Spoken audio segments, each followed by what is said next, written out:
Angel of the Lord से याकूब ने रात भर जंग लड़ी थी, यानी कि मल्ल युद्ध किया था, उसी ने उसे नाम दिया था इज़राइल। इज़राइल यानी कि इसरा करने वाला। इसे स्ट्रगल भी कहते हैं और अल का मतलब होता है खुदा, यानी कि खुदा से जंग करने वाला।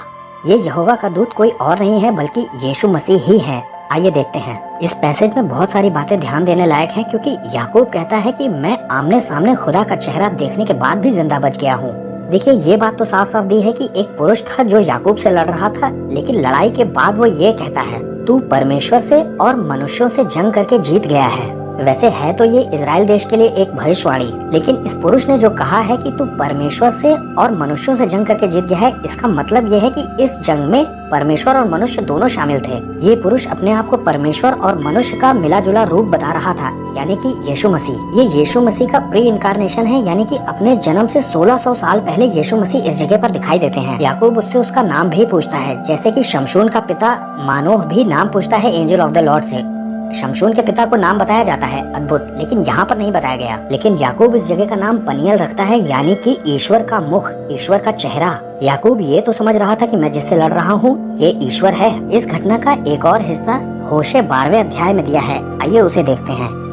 लिखा है, वो याकूब को उसके चाल चलन के अनुसार दंड देगा, उसके कामों के अनुसार वो उसे बदला देगा। अपनी माता की कोख ही में पड़ने से पहले उसने अपने भाई को अड़ंगा मारा था, और बड़े होकर वो परमेश्वर के साथ लड़ा। यहाँ देख रहे हैं, परमेश्वर के साथ लड़ रहा था याकूब। और चौथी आयत में आगे लिखा है, वो दूत से लड़ा और जीत भी गया, और वो रोया और उससे गिड़गिड़ाकर विनती की। वो बेतेल में उससे मिला था और वहीं उसने हमसे बातें की।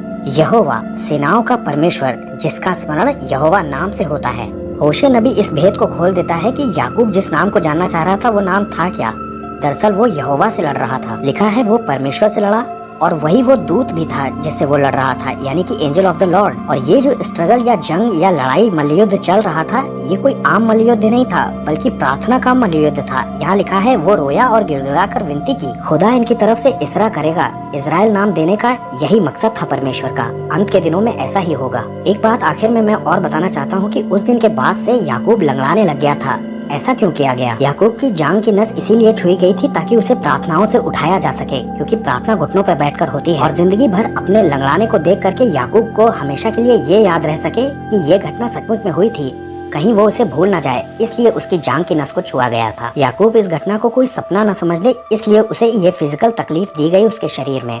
सबको जय मसीह की।